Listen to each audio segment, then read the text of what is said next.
Okay, folks, welcome to the Taking the Lid Off podcast. I've got a quote for you here.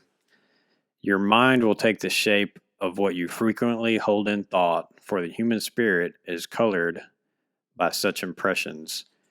And that's from Marcus Aurelius. And that comes directly from my daily Stoic calendar, if you can see that. So it kind of lines up perfectly here. What we're going to talk about, I've got Danny Gomez with me today, and he's an instructor that I worked with prior in the Army, and he's still serving, and we'll get to that in a minute. But we're going to talk about a little bit of situational awareness, preparedness, and all this as it relates to the pandemic that we're in right now with this coronavirus COVID-19 deal going on.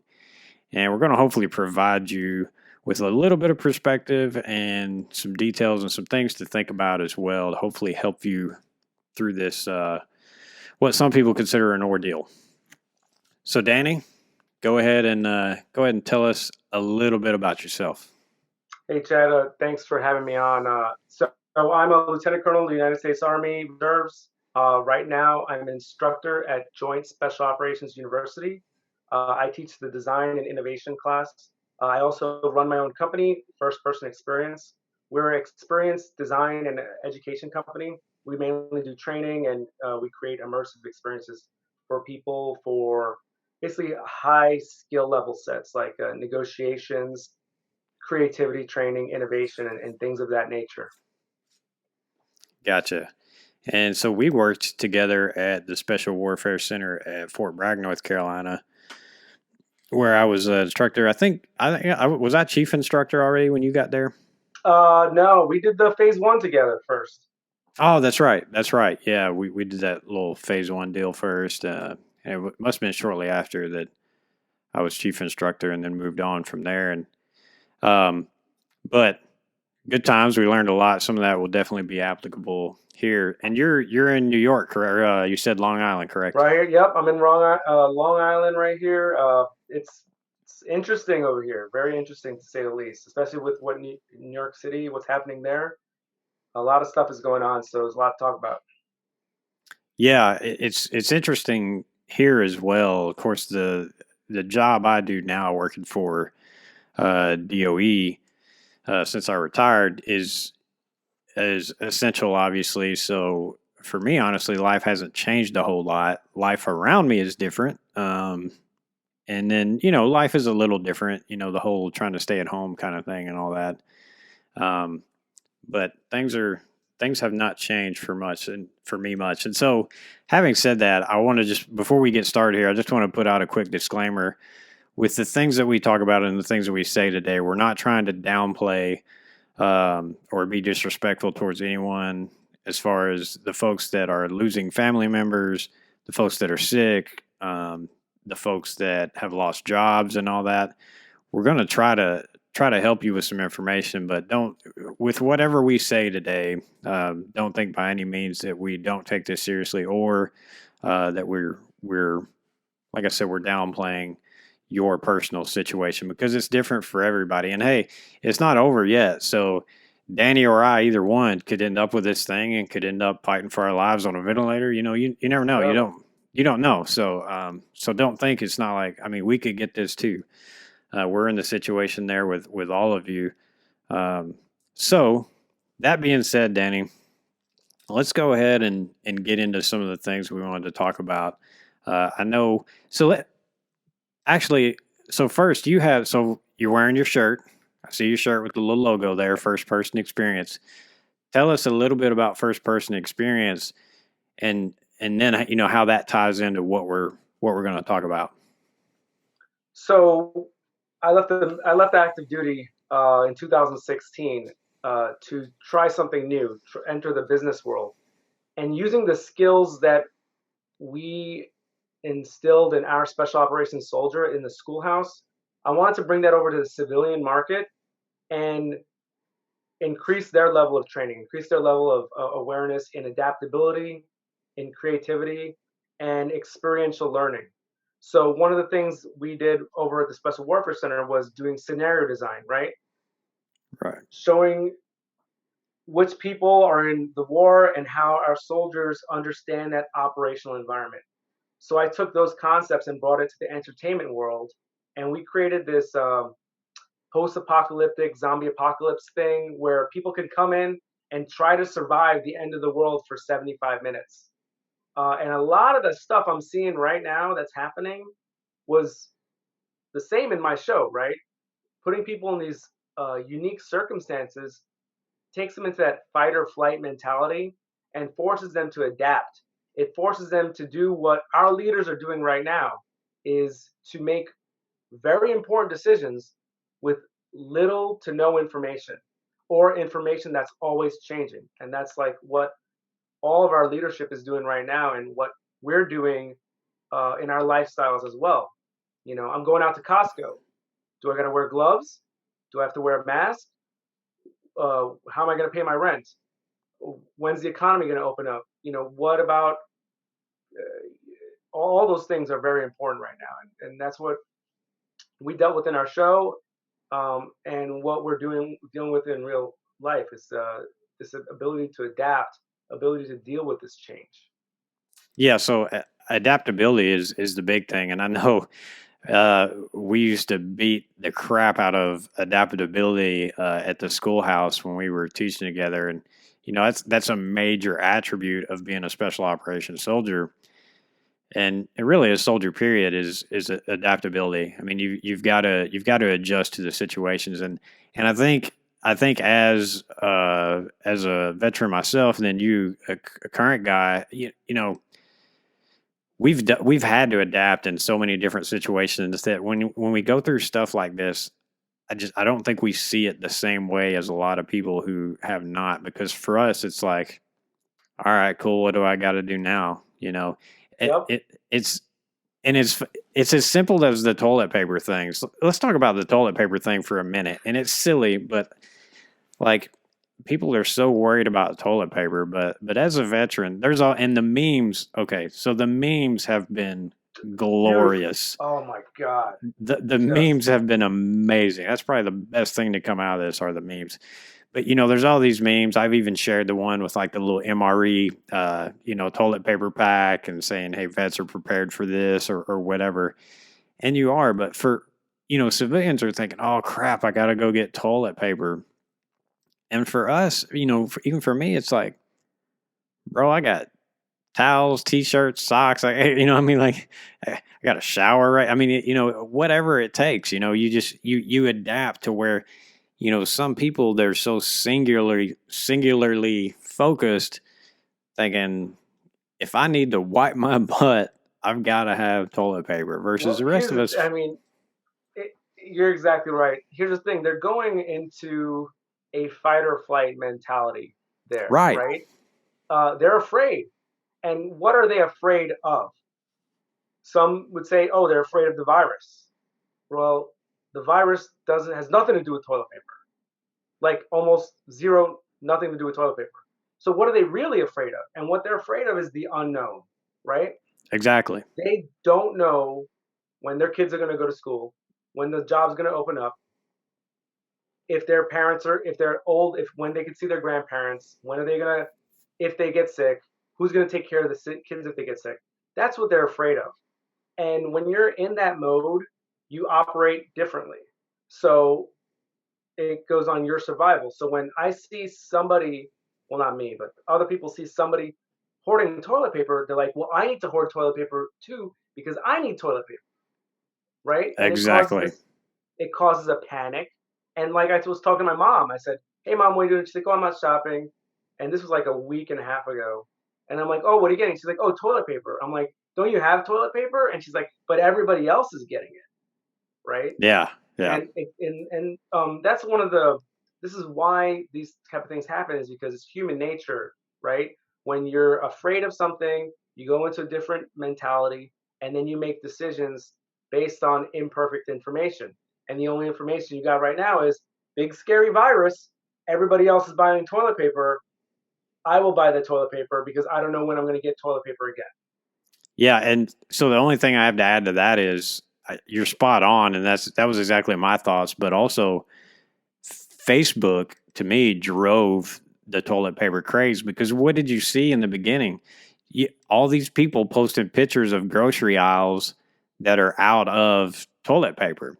And so Hmm. people see that, and exactly what you were saying, they think, "Oh, well, I got to go get toilet paper too," and Yeah. that becomes the craze. Hey, screw the meats and vegetables and all that. Yeah. I gotta go get toilet paper. I think that came later. People then understood, like, well, hey, maybe I need to get Well, some things to sustain me. the meats came later. And Yeah, then I saw certain pictures of empty shelves where all the meat section is. Because then people realize, like, oh wait, I actually don't need toilet paper, but by the end of the week, I'm going to be out of milk, so I got to buy all the milk, right? I got to get the yeah, eggs, I got to get the X, because I mean, people don't have $100 in the bank, let alone a pantry full of stuff. Some people live off of waffles and mustard, right? New right. York City, your refrigerator is this small, right? And everything's downstairs. The falafel shop, pizza, Thai, Ethiopian food, it's all on the same block. Well, guess what? You can't go there anymore. They're all closed, or what have you. And that causes problems, right? So Yeah. it's how we adapt to the situation at hand is very unique. It's a human condition, and it's just people are acting with fear right now, and that's what's driving most of the thing.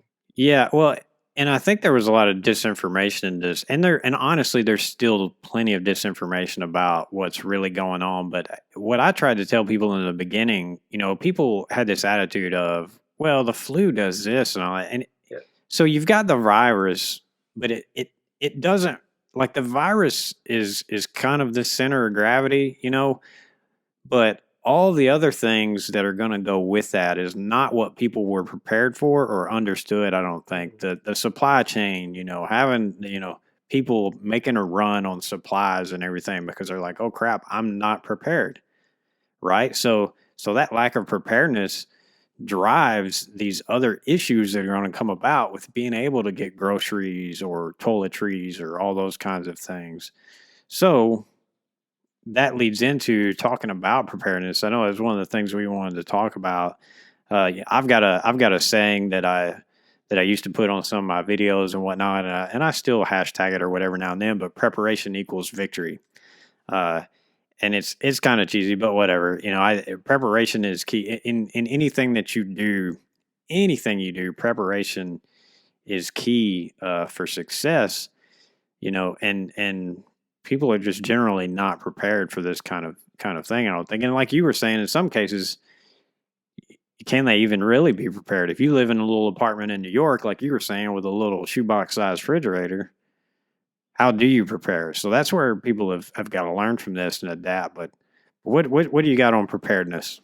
Well, this situation is something that you really that it's like a black swan event people were talking about in the DoD sector, right? Like we've all dealt with pandemics before, and the response usually is just to ignore it at our level, the average person, and then the people up there they track it and respond to it and stuff like that, Ebola and all that jazz, right? But this is a very difficult situation to be properly prepared for, right? So it all has these little concentric circles, right? So what do you have to do to prepare yourself? What do you have to do to prepare your family? And then what do you have to do to prepare like your business if you're like a business owner, right? And it's the staples: survival, do I have the food, water, and materials I need to actually just survive this, versus the financial survival, right? Do I have the economic means to provide for my family, right? That those are different levels, and even if you did all those things perfectly, you might find yourself into a situation right now where none of that matters, right? You have a hundred Right. thousand dollar a year job in New York City, living in Soho or whatever. You have no food in the fridge. Your company just furloughed you because they don't need a digital marketing expert or business developer. And what do, right? Um, it sucks. I mean, this is one of those situations where it's really sucks. We can take steps to prepare ourselves. Um, understanding, those different levels of myself, my family, and things like that. For example, if you had a nice family living out here in Long Island like I did, right? You would have make sure your fridge is full. You would make sure your pantry is full. You make sure you have all your medication for at least a month, right? Because we don't know if the medication is going to go out. And then you would make sure you have some type of emergency fund in your bank account, right? That'll keep you afloat for a little while, and then you could go into the deeper stuff, right? We're just talking about the basics, right? A Right, month of right. stuff. We're not talking about uh, rations for months, right? We're not talking about uh, buried piles of gold or anything like that. We're just talking about keeping us alive for a month. We are blessed right now. Everyone has an iPhone. Everyone has Zoom. Everyone has the lights are on. The water's Yeah, running. yeah. If this were some real stuff, we'd be hurting really bad. You Yeah, know. yeah. This is not by any means bad. I mean, Yeah. that's It's kind of the perspective thing. Some people kill me with talking about this, and some people are acting like it's near the apocalypse. And I'm thinking, just like you said. I mean, it ain't that bad. yeah. It's really not. I mean, if you're 65 and older with some type of ailment, you're probably gonna. It's very a different situation. But Right. for the majority of people, they're going to make it through this. They're going to have to deal with some loss, but we're going to make it through this. It's what else is going on, right? We look at, the economy, things like that. Are we prepared in that method? Some of the Yeah. things, talk about global stuff. The fact that 90% of all medication was made in outside the US, insanity. Nobody's Right. tracking that. You know what I mean? Right. Um, Things like that, or 90% of all medical equipment like masks, gloves, and whatever is made outside the country. Nobody's tracking that. That's like the government level preparedness that we would Yeah. Yeah. expect. But they're not perfect creatures as well. So what can we do, right? Yeah. We can Well. adapt. We can prepare ourselves, Yeah. because in the end, only you is going to take care of you. Right. And that's man. That's perfect. So let's back up to that. So what you're talking about with the staples of having a month supply, even a couple weeks supply is usually pretty good. But having your medication, your basic needs as far as food. If you got gas in the tank, or you parking your vehicle in your driveway or on the street wherever you park it with an eighth of a tank left. Why are you Hmm. doing that? Just those little things. So what you're talking about and what we're talking about is that preparedness stuff that's kind of core preparation that will be there for you in any situation. So we're not just talking Yeah, a virus. We just had some real bad tornadoes here in Tennessee. That yeah, same preparation would help you in that event mostly. Hurricanes, earthquakes, uh, whatever the case may be, that core preparation. Then you look at things like, okay, what do I need to think about? And a lot of people are going to rethink their preparation kits now, as far as having, N95 masks and things like that. I'll be honest, yeah, I happen to have at least one N95 mask, but that was something I had from doing drywall and home improvement stuff. yeah. So I didn't have that, and toilet paper honestly was not something I had thought a whole lot about. We just keep Well, plenty toilet at the paper doesn't house. matter. Toilet paper doesn't matter. Yeah, no, it's Completely not a useless. core need. Completely, it's like a pillow. Yeah, you yeah, know. Uh, yeah, but you're right about the mask. I mean, here's the thing. I keep all my old medication. Why? The government says make sure you throw out all your own medication because, and this is a disclaimer, people. Don't have to be like me. I'm just telling you what I'm doing. Right? I keep all my old medication. Why? Just in case. Guess what I got in there? I got that hydroxychloroquine, whatever, that yeah, yeah, for anti-malaria for when I was in Sri Lanka or yeah, Hawaii, and when I went to Hawaii, right? I got yeah. it in my drug. I got it right there. Why? Just in case. Side note: I've taken a lot of that stuff, so I wonder if it sticks around as far Hey, as yeah. I immunity. mean, I don't who know. knows? Like, hey, I'm hoping, but like there's just some things that uh, you can use. You can take measures of your own recognizance to prepare yourself and your family, and that will help you be more adaptable, right? Right. Because if you're not worried about the basics, then you can worry about the next stuff, right? Okay, I got my kids at home. Now I got to homeschool them. What am I going to do? Like, if you were worried about food and medication and stuff, you're not even worried about your kids learning because you Right. got to worry about the other stuff, right? So, Right. taking those levels of preparedness and uh, keeping that open. And let's talk about this. Adaptability is all about a mindset, right? Right. Because if you believe you're not adaptable, you'll never achieve anything. You can never change the situation. So when we talk about the news, and don't even get me started with the news, but there's a lot of information, misinformation, and disinformation going on right now, and uh, it's all about your mindset on it. Like Right. the news reports yesterday, you could lead any story will could lead with 100,000 people or more will die from the coronavirus versus the numbers look like the number of infected look like it's going down by the precautionary measures we take. Both of those are true, but which one do you want to lead your life, right? Which mentality do you want to have from those two things? If you're just worried about dying, you're not going to worry about the positive aspect. Like I said, healthy 30-ish year olds, 40-year olds, how old are you old? Anyway, I'm 41 now, uh, man. 41. we're going to be okay, right? We're going to be okay. Uh, so what are we going to do next, right? How are we going to deal with this, and what are we going to do next? We got to keep that mentality and keep that positivity Well, going.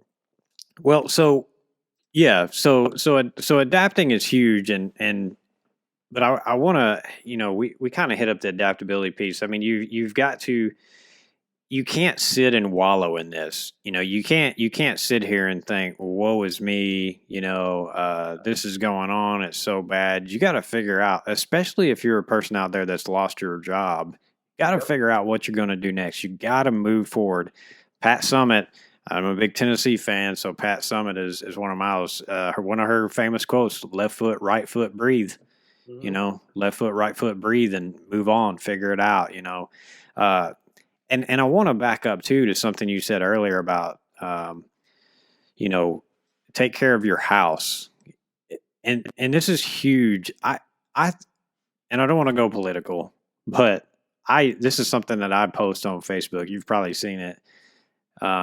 It's a Barbara Bush quote, and it's senior Barbara Bush, and I don't want to mess it up, but it basically what it's saying is, don't worry about the White House, worry about your house. Mm-hmm. And so it starts in your house. So if you're worried about what all the media is telling you and everything, take care of your house. I don't know if you agree with me on this, but I would tell people just to, like, the national media and all that, shut that stuff off. The numbers that they put out all the time, that, if you want to know how many people died and all that, fine, whatever. But does it really matter? Not really. In my opinion, if I was telling you to pay attention to anything, it would be, have a Facebook account. If you don't, if you've got internet, if you're listening or watching this, you've got internet, pay attention to what your local leaders are saying. That way you can keep up with what's going on as far as stay-at-home orders and all that kind of stuff. But other than that, it's not really that important. Focus on what you can control. And I bring up that political thing because when people are so deranged about who's president and who's not, and they're doing this and they're doing that, and I'm like, well, how does it really affect you in your house? How is it affecting you in your house? And are you taking care of, if you're so focused on, like in the military, we'll talk about the 10,000 foot level. If Mm-hmm. you're so focused way up there, then how are you taking care of what's down here? You know, and especially if you've got families like you and I both do, we've got wives and kids to worry about. Yeah. And I know this may be a little unpopular, but as the man of the household, it's your job to protect and take care of them. Yep. I don't want to offend anybody on that one because I know some people out there are a little more progressive when it comes to Hey, that. it's our job. And I know your wife kind of rules the roost over there, but Hey, yeah, that's a different story. it's But the job. I just said it. It's our job. Hey, uh, but you're exactly right. right? We got to worry about, right? Be concerned about what is our responsibility, um, versus what interests us. I am absolutely fascinated with our geopolitical posturing and messaging and preparedness and what we did wrong and how and whatever, right? But that's going to do nothing for me and my family here right now, Right. right? No, it's not going to do anything. Even worrying about the pandemic is not going to do anything for it. You gotta deal with what you have right now. Worry about your family, and then you could start getting up a level, right? So you could worry about the industry, right? I'm in some groups with all the entertainment people. They're worried about their industry because their industry is completely shut down, 100%. What are they going to do? Now's the time for them to innovate and see how we can operate right now and be prepared to, because we're going to eventually transition. Maybe it's not going to be the same way it was before. So what it takes to do that, right? But those people need to take care of their own families first, right? And Right. that it starts with, where am I going today? Where's my hands? Are they touching my face? What did I Yeah. touch? Right? And because that's one of the big things we were going to talk about, situational awareness, right? Being situational aware starts with your own body and your radius around you, and then it goes up to different levels. If you're worried about what the president said, and you're like these reporters trying to play gotcha questions, or you love what the president's doing or hate what the president's doing, if President Trump is not coming to your house, bro, Yeah. right? President Trump Exactly. is not gonna. People, I mean, you just go last week, 2 weeks ago. Test kits, test kits is what everybody's screamed. Testing will not do a single thing for you until uh, if you're fine. If you're in the hospital, then they could go, all right, he has the flu, he has COVID-19, he has cancer. We're going to do X, Y, and Z to treat him. But if you just have a dry cough, it doesn't matter if you got tested or not, because you should be taking those precautions already to ensure that your circles near you are safe, right? But people were so worried about the geopolitical ramifications of a president making promises versus what's actually happening. You need to focus on your locus of control, and make sure they're prepared, make sure they're situation aware. Then you could go up a level for, I would say, when you have the luxury to, Yeah. right? Because we have a legislator over here. He's a great dude, doing a hell of a job. Um, but if I didn't take care of my own family, I shouldn't care what he's doing because I Right. have to take care of my family first. You Right. know? So let me break down that test kit thing. So not in what's actually happening with test kits, but just thinking about the test kit situation. Because I saw a lot of people, oh, we're not getting enough testing, yada yada. And the Tennessee was saying today that we're on track to be the most tested state in the country or something. I don't know, but Mm. but but on that, I see people with outrage about it, which is really fake. Yeah, Um, yeah, faux rage. yeah, faux rage and people making Facebook comments and all that. And so let me just break this down. So test kits, if that's something that you're passionate about and you think that the government's not doing enough, then here's my path for you. Find the person that you need to make a comment to about that can actually do something about it. Not your neighbors, not whoever, especially not your family. Don't put that negativity with them. Direct that at your legislator, at a congressman, local, whoever you can direct that concern to people that can actually do, and then let it go. Hmm. Don't get on Facebook and comment about it on posts and complain because nobody cares. You are Nobody, and then nobody's wasting listening your to you. Like, time. Yeah, yeah. nobody's listening to you. Nobody's watching your Facebook comments and going, "Oh, well, Karen in North Carolina says there's not enough text kids. Let's get on this." You're not helping anything and not taking care of yourself. Make your comment to the appropriate person and then switch gears and go back to doing what you need to do, taking care of your family and your immediate circle. Yeah, and there's people who did both, right? There's some of the entertainment companies I work with, Daniels Woodland. You heard of those guys? No, I don't think so. So they make big tree houses, they make full scale installations and structures and stuff. They changed their entire manufacturing facility to making face shields and gowns for PPE, right? Over like it was like overnight, Yeah, right? yeah, Amazing. Uh they're able to be adaptable and innovate and change their business to meet what the situation needs right now because nobody is ordering a 30-foot tall orc right now, yeah, yeah. right? Nobody's they make a hell of an orc, I'll tell you what. Beautiful. But nobody's ordering that right now. So what they did was they said, how can I be of use? What needs to be done right now? And what do I need to do? And they did it. Yeah, I So saw Carhartt. Carhartt was doing that too. Carhartt's making gowns or something, and then they're making face masks as well, or the masks or whatever. And you know, Ford early on said they were going to switch over and start making ventilators. yeah, If great. you look, if you know, look for the positive. Stop looking at the outrage and look for the positive. And I mean, on if you look on Facebook right now, you see all these innovations about people making. I've seen people making ventilators out of everything from scuba masks Yep. to somebody made a whole helmet Yeah, I ventilator. just saw that Did today. you see that one? Yeah, yeah. Yeah, I mean, that's America. You know what I mean? Yeah, yeah, yeah. That's freaking America right Well, there. you know, we're all facing this issue together. Hell, if the government did nothing, nothing, literally nothing, everyone everywhere would be New York right now. There'd be thousands and thousands of Yeah. people dead. Just by the what is happening in New York, you just say, okay, what if we did nothing? Everything would be like that, right? But they're doing something, right? And you could take lessons from how we all work together to fight this. So, I mean, so I think, and our leadership's doing that on a lot of different levels.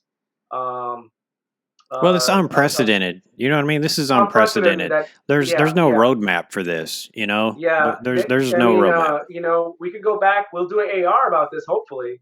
But right now, we got to all come together. And there's some people inspiring people. There's some people failing people.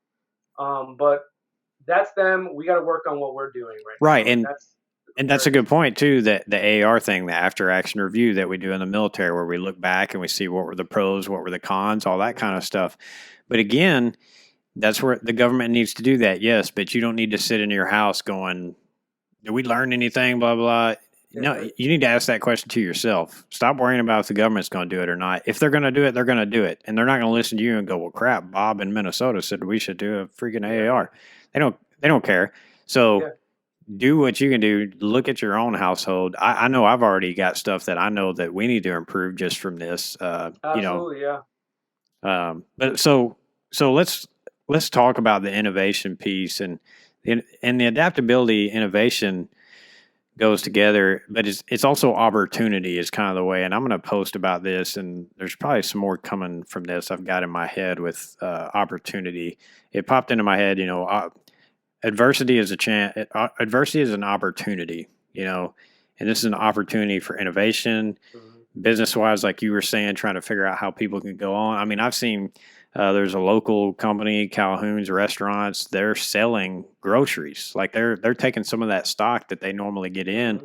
to feed people, and they're selling that stuff. And then everybody offering takeout, switching over to offering takeout as far as restaurants go. Yeah. You know, and it's everything from that to like we're talking about with the companies that are switching over their manufacturing processes to help Well, out with look at what's this. needed. Uh, Overnight, Trump was like this: telehealth is approved. Yeah, yeah, Think about it. My wife has been switching over to telehealth over the last couple months, so that she could expand her practice and be more flexible and things like that. And it was so much red tape. All of a sudden, a snap of the fingers and it was done, right? This happened before though, right? 9/11, President Bush fast-tracked electronic signatures so the money can keep flowing during that recession, during that drop that happened after 9/11. And yeah. he made it. He, with some administrative stuff, they approved the electronic signature for checks. What happened right after that? Every bank in the world can deposit checks over the phone. Yeah. Like within a couple of years. every bank in the world, you could deposit checks over the phone. Oh, this That is opened up all this innovation for everyone. And this is the same thing. Oh, breaking those state absolutely. lines. Uh, Absolutely. There's going to be some really good things that come out of this. There's going to be some good business practices and things like that come out of this. I was just listening to a guy talk the other day that had a company in Maine and he lives in California, and he was talking about like, man, here I am doing the same job over a webcam. It's like I could save a lot of money on travel. yeah, I mean, so it's going to be simple things like that. Businesses are hopefully going to take a look. And then back on the AAR thing, hopefully businesses as well are all going to do a little reflection and now have a plan in place. Um, and man, if you have a plan in place for something like this, I would be willing to bet that plan would get you through a lot of other stuff as well. yeah, yeah, exactly. If you were prepared for this, like some people were prepared a little, some people were prepared a lot. Very few people were prepared for everything. Right. So our military was not prepared for this. Like, No. and we're right now. Look at the aircraft carrier guy, right? Yeah. He's like, he just went hell, hell, and I'm like, Yeah. yo, bro, like, take it down a notch, man. Like, Yeah. who everyone else is Yeah. listening, Yeah. Yeah. right? Yeah. I mean, to me, you got 2,000, well, however, thousands of healthy soldiers, sailors on a ship. We're gonna make it. We're gonna make Yeah. it. But it's a problem. If you don't think it's a problem, it's a problem. So we need to be prepared, and we need to rethink that type of stuff. Yeah, and it's like we've talked about too. It's not just the preparation of making sure you got enough beans and rice and all that. It's also making sure you're mentally prepared. What are you going to do? And then we talk about leadership on this podcast as well. As if you're the leader in your family, it's basic leadership principles too, and and stepping up and being that leader in your household and not showing that you're scared, not Oh showing my that god. like don't don't be the person that's sitting there complaining about everything and oh my gosh, what am I going to do? And this is just me. It's not for everybody. I understand not everybody's going to take the same thing, but if it's something, if times are really hard on you right now, if you've lost your job or whatever, and you're the head of the household and you're really worried about it, I sympathize with you. Email me, chad@chadraycoaching.com. I'll give you my phone number. We'll talk about it, man. I'll see how, I'll help you brainstorm, but just don't do it in front of your family. Don't try not to be so distraught. Be that strong tower or whatever you want to call it. When the kids go to bed, if that's when you need to put your head down and have a cry or whatever it may be, hey bro, don't be too proud, but Yeah. try to be strong. Yeah. Well, you gotta stay positive, right? How many people Right. have won a football game that they said that they were gonna lose? Right. Right? Right. People don't say, "All right, guys, we're gonna lose this one. Uh, they're better than us. Let's go out there and just get it over with." You won't win. Fact, right? So we need to have a positive mindset, right? And here's the thing: Gutfield was talking about it a couple days ago. Is the prison of two thoughts, right? Of two choices. You're either this or that, right? The main thing we taught in the schoolhouse was that's a lie. There is never only two choices. Right. Never. So There is when no someone just comes black at and you, white. wait, go ahead. There is no just black and white. If someone comes at you with it's either X or Y, don't listen to that person because they don't know what they're talking about, right? Right. You got it. People are like, oh, well, if we start up the economy, everyone's going to die. Or if we stay in our house, we're going to destroy the entire economy. Both of those are wrong. That real answer is somewhere in between, but you can't just say, you're not a future teller, I'm not a future teller. It's not going to be one or the other. It's going to be a mixture of things. And the only thing we can do is try, right? If we say it's going to happen, we're going to fail at it, it will fail. But if you think it's just one or the other, just the media loves to do that. They love to say it's going to be this or that. You got to tell us what it is. They're wrong too. So don't Right. listen to them, for they not know what they speak of. Yeah. Yeah. I mean, and Yeah, it's right here. Like I said, the quote at the beginning, your mind will take the shape of what you frequently hold in thought. So if you're frequently holding in thought, negative things, well, your mind is going to take that shape, and it's even, it's Yep. comparable to the placebo effect.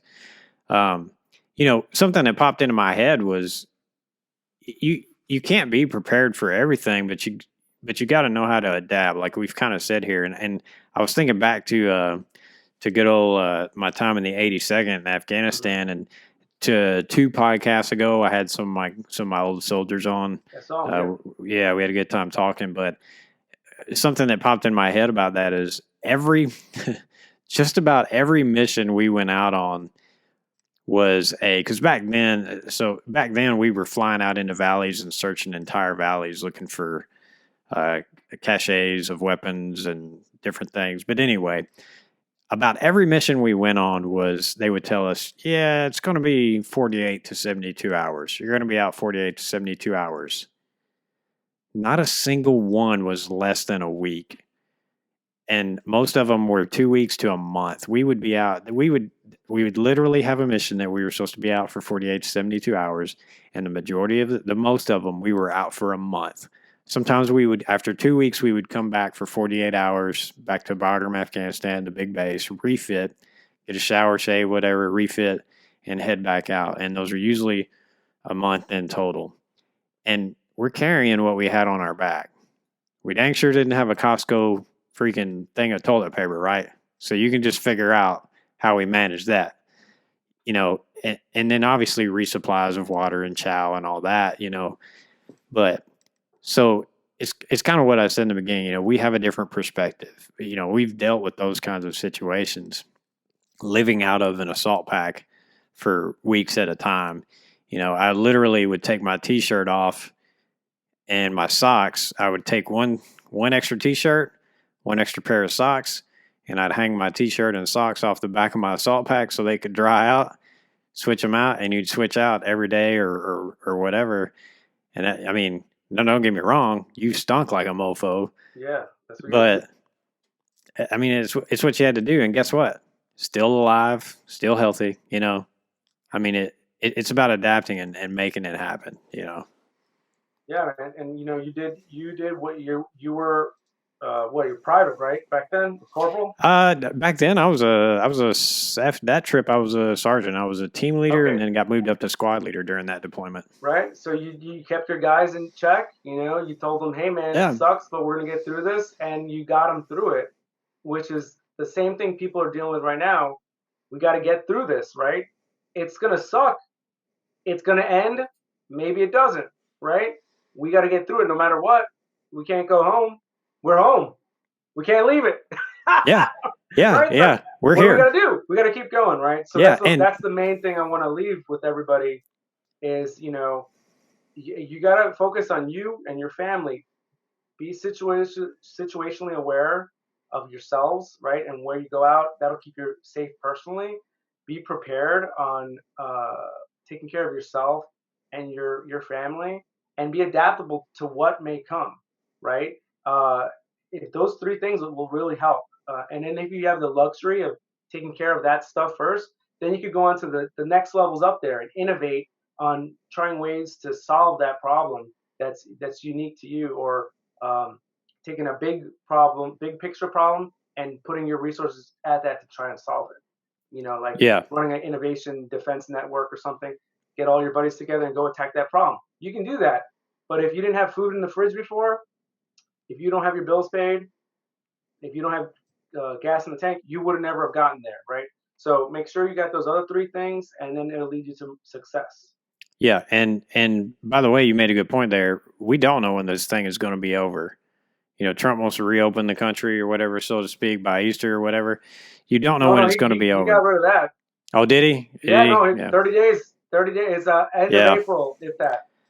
Look, I like I was saying earlier, cutting off the national media. I don't pay that much attention. I try to Oh, pay yeah. attention more to local media, and I'm taking care of what I need to here. You know what I mean? And so it's you know again, you don't know when it's going to end. They're saying all this, but you need to prepare and go ahead and do what you're going to do and get the ball rolling.